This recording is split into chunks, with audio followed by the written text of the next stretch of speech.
నా దేవుడు అన్నాడు, నేను వెళుతూ ఉన్నాను, నా సంతతిని ఆయన విడిచిపెట్టాడు. అర్థమైందా? నా సంతతిని ఆయన విడిచిపెట్టాడు. అయితే నీవు ఆయన హృదయంలోకి చేర్చుకోవాలంటే నువ్వు నిజంగా చేర్చుకుని రక్షింపబడిన మనుషులు ఎంతమంది ఉన్నాం. రక్షింపబడితే ఏమొస్తుంది?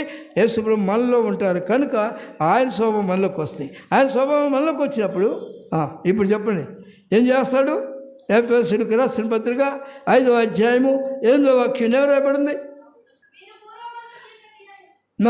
మీరు పూర్వమందు దేవుని యొద్దకు రాకముందు మనమందరము చీకటి సాతాను చేతిలో ఉన్నాం, లోకస్తులము, శరీరాసంగా ఉన్నాము, దొంగలము, అబద్ధికులము, వ్యభిచారులము, విగ్రహాధికులము, చీకటి ఉన్నాం, కంపు కొడుతూ ఉన్నాం. ఇప్పుడైతే ప్రభునందు వెలుగై ఉన్నారు. వెలుగు ఫలము సమస్త విధములైన మంచితనము, నీతి, సత్యమైన వాటిలో కనబడుతుంది కనుక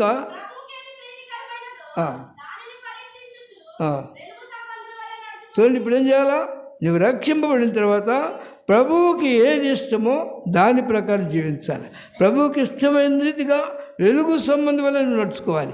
ఆ పాత స్వభావం నీలోకి రావడానికి వీలేదంటే నువ్వు రక్షింపబడిన తర్వాత క్రీస్తు నీలోకి ఆయన నివసించులాగా నీ హృదయం అనే ఆలయమును పరిశుద్ధపరచుకోవాలి. నీ హృదయంలో ఆలయం పరిశుద్ధపరచుకోవాలంటే ఏం చేయాలా? ఇంట్లో ఎక్కడెక్కడ చల్ల చెదురు పడి ఉన్నాయండి.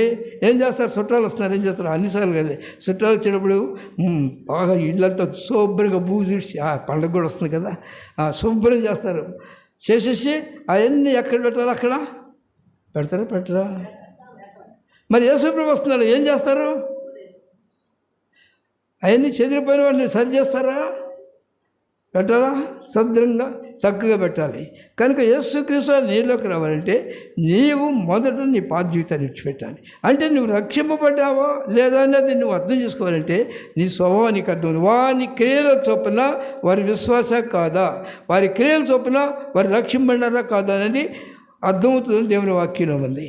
కనుక రక్షింపబడక మునుపు నీ ఇష్టానికి జీవించావు, లోకంలో ఉన్నావు. ఇప్పుడు రక్షింపబడిన తర్వాత ఎలా ఉండాలి? కొరింథీయులకు రాసిన మొదటి పత్రిక 13వ అధ్యాయము 11వ వాక్యము.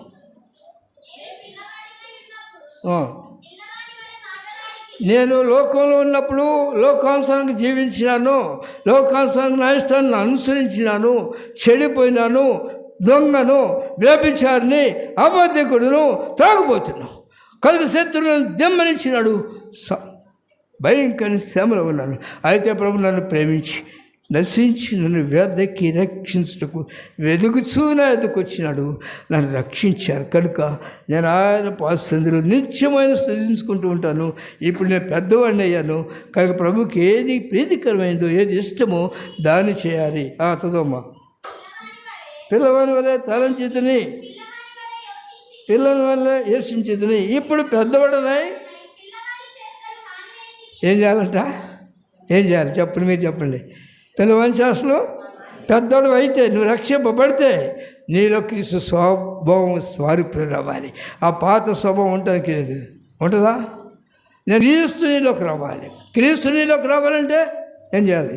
ఇప్పుడు మొత్తము ఏం చేయాలా? త్రవ్వాలి. త్రవ్వకపోతే భూమిలో ఏం కనపడదు, త్రవ్వాలి. పురుషోత్తం సోదరు అన్నాడు, ఏమన్నాడు? త్రవ్వుచున్న కొలది తరుగదునా. కనుక పాత స్వభావం ఎంతో మందిలో ఉంది. పాత స్వభావం నీలో ఉంటే నువ్వు రక్షింపబడిన వ్యక్తివి కానే కాదు. కొంతమంది ఉంటారు, బాగా ప్రార్థన చేస్తూ ఉంటారు, పాటలు పాడుతూ ఉంటారు, మంచిగా ఉంటారు, కానీ నా సంగతి వాళ్ళకి తెలియదు. నేను అలాంటి వచ్చేసి అరుణం వచ్చేసి అయ్యే శాంతకుమ్మరయ్య ఆయన మంచిగా అసలు పొద్దాకా గొడవ అండి ఎట్లా చెబుతారు విశ్వాసులే. అంటే మీరు కాదు, నా దగ్గర చెప్పేవాళ్ళు మాట చెబుతున్నారు. ఇప్పటికీ ఉన్నారు అలాంటి వాళ్ళు. నేను చెబుతూ ఉంటాను, సహోదరుల మీద నిందలు మోపువాడు అపోవాది. నీలో ఎవరున్నారు? నీలో? యేసుప్రభు ఉన్నాడా? యేసుప్రభు ప్రేమిస్తాడు, క్షమిస్తాడా? నిందలు మోపుతాడా? క్రీస్తు నాలో ఉంటే ప్రేమ, సంతోషం, సమాధానంగా పిల్ల శాస్త్రాలు అన్నీ పోతాయి, తెలియనప్పుడు పోతాయి. ఆయన కూడా నువ్వు అజ్ఞాన కాలంలో చూడనట్టు ఊరుకున్నాం, కానీ ఇప్పుడైతే నువ్వు రక్షింపడాలి. నేను రాబోతున్నాను కనుక ఆ మహిమ శరీరం మీద నువ్వు ధరించాలి. ఈ శరీరం నుంచి బయటకు వచ్చే సమయంలో ఇది క్షమైపోదు కనుక మహిమ శరీరంలోకి నువ్వు వెళ్ళాలి. మహిమ శరీరంలోకి నువ్వు వెళ్తేనే నాతో ఉంటావు. మహిమ శరీరం నీకు రావాలంటే ఏం చేయాలా? ఇప్పుడు చెప్పండి, ఏం చేయాలా? నిద్రపోతూ ఉండాలా? ఏం చేయాలా? విత్తు కాలమున సోమరి విత్తడు, కోత కాలమున అతనికేమి. ఈ సమయంలో నేను దున్నుకోకపోతే, నీ బుద్ధి మార్చుకోకపోతే, నీవు క్రైస్తవుడుగా ఆ పిల్ల శాస్త్రాన్ని మానేయకపోతే, మానేస్తారా? మానేరా?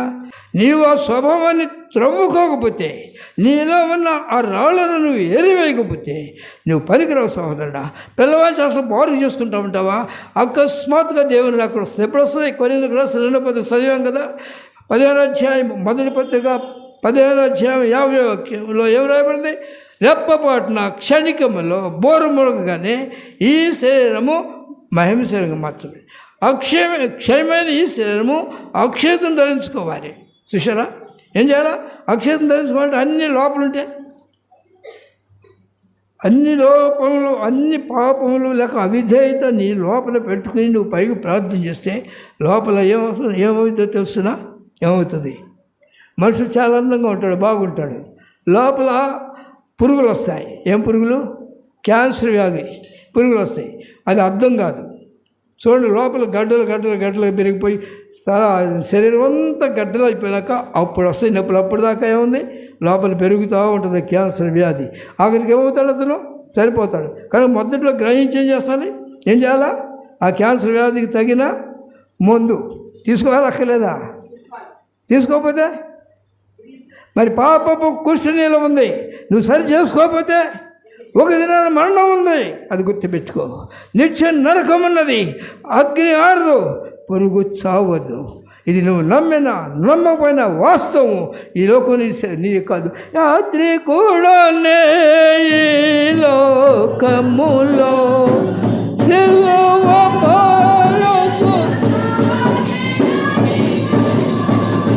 రాత్రి కూడా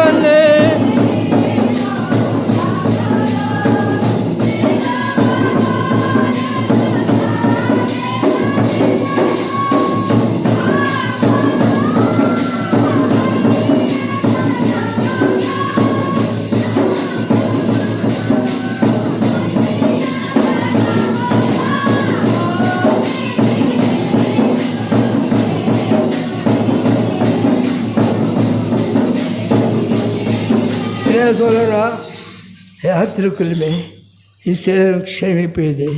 కనుక ఈ శరీరానికి మనకు రుణం లేదు. ఈ శరీరానికి మనం రుణస్థులము కాము. కనుక శరీరాన్ని జీవిస్తే చచ్చిపోతాం. ఆత్మశారీరక్రియను చంపాలి. అయితే నేననే స్వభావం, శత్రువు స్వభావం నీళ్ళు నాలో ఉంటుంది. కనుక నేను తగ్గించుకోవాలి, నేను సరి చేసుకోవాలి. ప్రేసోదరా, వాక్యం వింటాము కానీ లోపడము. కనుక కొంతమంది దగ్గర నేను కొన్ని స్థలాల్లో స్పష్టంగా మాట్లాడవలసి వస్తుంది. నేను రాత్రి ఒక కుటుంబం అక్కడ ఉన్న సహోదరుల మధ్య ఐక్యత లేనప్పుడు నేను స్పష్టంగా చెప్పాను, మీరు అలాగ లోపల ఆ యొక్క పాపం దాచుకోవద్దు. మీరు సహోదరులు మొదటి పిల్లవాళ్ళ శాసనాలు అయిపోయినాయి, పెద్దవాళ్ళు అయ్యారు కనుక ఆ పాపం తీసేసుకోండి. క్రీస్తు నీలో ఉంటే ప్రేమమయుడైన క్షమిస్తాడు, సహిస్తాడు, దెబ్బలు తింటాడు. కనుక మీరు మీ సహోదరుని ప్రేమించాలి. దయచేసి మీరు వెళ్ళండి, వెళ్ళి రాత్రే మీరు ఒకరినొకరు సమాధానపడండి. ఎందుకు చెబుతున్నానంటే మీరు పరలోకంలో ఉండడానికి అవకాశం లేదు. ప్రేమ లేని వాడు దేవునితో ఉండలేడు. నా ప్రియ సోదరా, వెళ్ళి క్షమాపణ కోరమని చెప్పాను. మరి ఎంతవరకు చేశారు నాకు తెలియదు, కానీ బోర మాత్రం ఊదవలసింది. బోర మరుగుతున్నది. అందరం పైకి బాగానే ఉన్నాం, లోపల కుష్ఠన తెలుసునా.